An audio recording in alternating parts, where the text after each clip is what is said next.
Welcome back to the Deep Dive. Today we're going on a really ambitious journey. We're looking at an astronomical enigma, this mysterious object known as Three-Eye Atlas. But we're looking at it through a lens you would never expect. Not at all. We're talking about ancient biblical exegesis and, believe it or not, cuneiform root language. Right. The material we're analyzing makes this absolutely stunning claim that Three-Eye Atlas isn't just some random comet, it's a manufactured vessel, and it's here fulfilling prophecies that are centuries old. Prophecies about what, exactly? About judgment, cosmic rebellion, and even the sort of hidden history behind Christmas. So our sources are basically saying that the Bible we read, the Greek and Hebrew translations, were, in a way, designed to hide the most important truths. Precisely. They argue it's all symbolism and allegory, and the only way to unlock it is to bypass those languages and go straight back to the ancient cuneiform roots, the original cipher. And that's our mission for this deep dive, to unpack these claims, as impartially as we can. We need to look at the supposed facts about this object. And then follow this incredibly tedious linguistic work that connects it all to, well, ancient cloning, cosmic warfare, and ultimately a coming judgment. So we're jumping between astrophysics and deep, deep etymology. That's it, exactly. Okay, so let's start with the science, or at least the reported astronomical observations. Before we even get to the prophecies, why is Three-Eye Atlas considered so strange?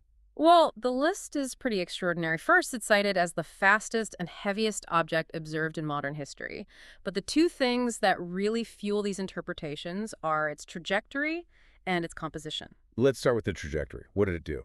It changed its course multiple times, apparently, without any help from gravity. I mean, it basically performed maneuvers. Like it was being piloted. That's the implication. And get this, when it passed the sun, it was apparently hotter and brighter than the sun itself. Now, this claim of intelligent control is, of course, highly disputed in mainstream astronomy. Of course. But for this source material, it's the absolute foundation of everything. And if that's true, then the idea of it being a manufactured craft starts to make a certain kind of sense.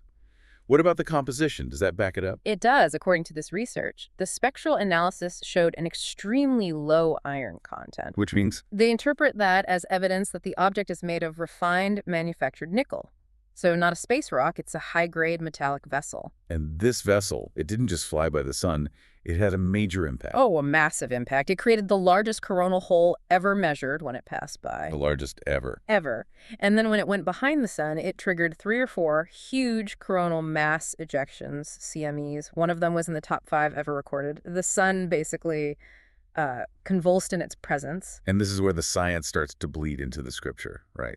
The source notes something about the pattern of those explosions. Exactly. It says the object blasted 3 equidistant circular holes in the sun's backside. And the author was immediately struck by how much it looked like the 3 stars in Orion's belt. A sign in the heavens. A very specific sign. It connects directly to Luke 21, which talks about signs in the sun and warns that the powers of the heavens will be shaken. For this author, Three-Eye Atlas is that sign. Judgment is coming. Okay, so before we talk about the judgment it's bringing, we have to understand the crime it's judging. The source frames this whole thing around a quote from 1 Samuel. Rebellion is as the sin of witchcraft. That's the key. So now we have to trace how the Bible supposedly hides this theme of rebellion as witchcraft, starting right back in Genesis. This is where the linguistic method gets really important. It is. You have to think of it like this. The researchers are tracing words from English back to Greek, then Hebrew, and then all the way back to the original cuneiform symbols. And in the sounds of those original logograms, they find meanings that were completely lost in translation. Let's use an example. Adam's deep sleep in the garden. Right. So the Hebrew is tartama, but its root meaning isn't just sleep, it's a trance. And the verb used caused to fall or nafal. That breaks down into the cuneiform roots nab and how. Nab means God, and how means divination expert. A wish. A witch or a sorcerer. So the root text says a god and divination expert cast a spell. The first act was witchcraft. And the goal of that trance was to steal the rib, but the source says rib is a code word. Exactly. The Hebrew word is sela. They argue it's a phonetic placeholder for ribonucleic acid, RNA. You're saying Eve was cloned. That's the claim. She was manufactured using Adam's genetic material, and this act was the Great Rebellion against the natural order. Wow. And this rebellion just escalates from there with Cain, the first murderer. His name, Quain, even means spear or lance. Instruments of piercing. Yeah. And the Bible says Cain was of that wicked one. How does the linguistic analysis define that wickedness? This part is it's astonishing. The Hebrew for wicked is poneros. When you break it down into its cuneiform components, bun plus plus us, the literal translation is the rebellion to imprison the side. The side, as in the rib, silla. Yes. The very definition of wickedness is the act of trying to steal the RNA, the life source. And it gets deeper. The Proto-Indo-European root of the English word wicked is weis. Which means witch. It all ties back together. This theme of piercing the soul to steal the life force keeps coming up. It does. In Proverbs 7, a young man is pierced by speech, or lakak. The cuneiform root for lakak means to pierce with a spike.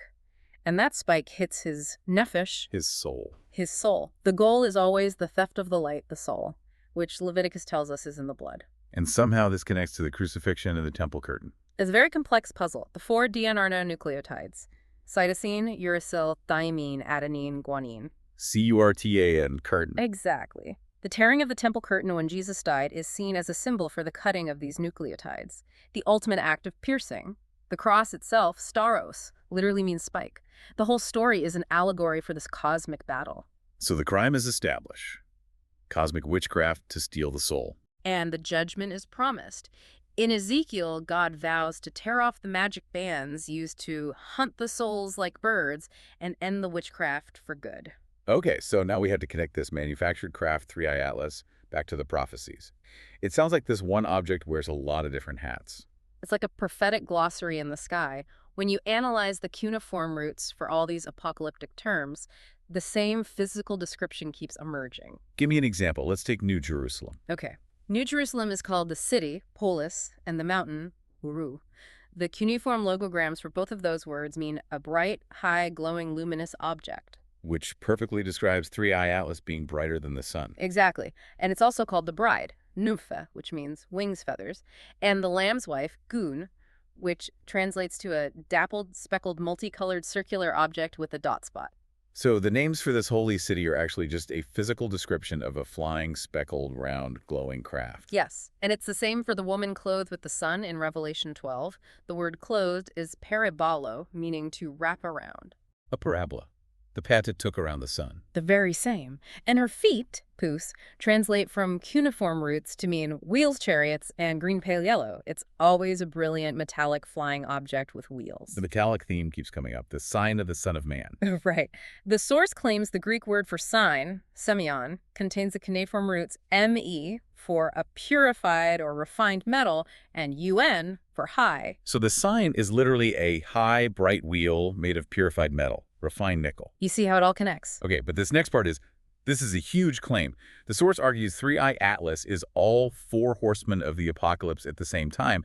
How does that even work? It comes down to one single powerful logogram, HAR. HAR. This one sound means ring, millstone, coil, and most importantly, soul, the very thing that was stolen. Okay. But HAR is also the logogram GISH kin 2, which translates to green, white, red, and black. The colors of the 4 horsemen. The exact colors. And since 3i Atlas has been observed displaying all 4 of those colors, it's considered the cumulative judgment, the ring of souls. That is incredibly integrated. And the final identity. The Messiah's vehicle. We're all familiar with the story of the Messiah arriving on an ass. Well, this is where it really challenges tradition. The word for ass, chamor in Hebrew, onos in Greek, is traced back to the cuneiform roots k, me, and ur. Which I mean? His silver metal disc, a saucer. So the Messiah doesn't ride an animal, he rides a high-flying silver disc. That is the linguistic conclusion, yes. This judgment vehicle is also called a turtle shell, BAL, and a vessel, kili, always reinforcing the idea of an aerial craft. And the most compelling piece might be that the ancient Paleo-Hebrew symbol for spirit, ruach, was a drawing of a domed saucer with a door or gate. So the Spirit and the Bride from Revelation, Yeah. they're metal vessels. That's the argument. If 3i Atlas is the Spirit and the Bride, it has to be the 2 witnesses from Revelation 11. It has to be. The Greek for I testify is somerturio, which means to testify jointly. So the spirit and the bride, which is three-eye Atlas, must be the two witnesses. The witnesses are supposed to prophesy. How does a metalcraft prophesy? That's not speech. It isn't. And that's why you have to redefine prophecy. The Hebrew word naba doesn't mean to speak. Its root definition is to cause to bubble up or put forth abundantly. So prophecy isn't a speech, it's an action. It's an action. And the sun's record-breaking CMEs, that abundant bubbling up of plasma in response to three-eye Atlas, that is the prophecy. The sun is putting forth abundantly the signs. And what about being clothed in sackcloth? A bright, luminous object doesn't really fit that description. The sackcloth isn't on the object, it's what happens to the sun. Revelation 6 says the sun becomes black as sackcloth. This darkening is caused by three-eye Atlas's actions, which are designed to pierce, split, and peel the sun's outer layer. Okay, let's get to the most cryptic part. The 3.5-day resurrection. The witnesses are killed but stand up after 3.5 days. For this, they use the time cipher from 2 Peter. 1 day is as 1,000 years. So 3.5 days equals 3,500 years. Right. The object wasn't just killed now. It was attacked and killed long ago. It's only just returning. So its resurrection is really the revival of a vessel that's been dormant for millennia. And the language is mechanical. Stood, histemi, means to be held up, and feet, pous, means the brilliance of their wheels or chariots. So its internal power source is being reactivated, held up by its own metallic wheels. It's rising on its own power. On its own brilliance. All right, let's bring this home to the final and I think most provocative claim. This connects everything we've talked about to Christmas. We have to go back to that logogram, HAR. Yes, HAR, the symbol for the ring, the millstone, and the soul, also means a tree. And since three-eye Atlas is bright, luminous, and decorated with those prophetic colors, red, white, green, the source claims it is the literal origin of the Christmas tree tradition. It does, and it cites Jeremiah 10, which explicitly forbids it. Learn not the way of the heathen, and be not dismayed at the signs of the heaven. For one cutteth the tree, they fasten it with nails and hammers. Nails and hammers. That's the link back to the piercing theme. It's the symbolic reenactment of the rebellion. The tradition is seen as memorializing the violent striking of the sun three-eye Atlas, which is paralleled by the fastening of the sun to a tree. Christmas becomes a yearly celebration of that original cosmic assault. And the timing of the final judgment is supposedly tied to this exact season. It is. Revelation 11 describes the world rejoicing, making merry and sending gifts one to another right after the witnesses die. And that celebration is immediately followed by a great earthquake when they ascend. Gift-giving and merriment followed by sudden cosmic upheaval. It's presented as a clear description of the Christmas season being the window for the final events. This has been an incredibly dense deep dive. I think the core takeaway, whether you believe the source material or not, is this idea that three-eye Atlas isn't just a comet. It's a manufactured craft with, a dozen hidden roles in ancient texts? It reveals a secret history of rebellion and judgment, all delivered by a silver metal disc or a ring of gates. And for you, the listener, the key insight here is the power that these researchers believe is hidden in language. The idea that by going back to the cuneiform root, familiar stories become technical manuals for celestial events. Right. And this whole method is based on the idea of sealed information. They always point to Daniel 12.4, where it says the book was sealed until the time of the end, when knowledge shall be increased. And the source material claims that this linguistic knowledge is that increased knowledge. That's the claim. So we'll leave you with this final thought. If the prophecies are being unsealed now because our knowledge of ancient roots has finally increased, what other stories, what deeper truths are still waiting to be found in the languages we thought we already understood?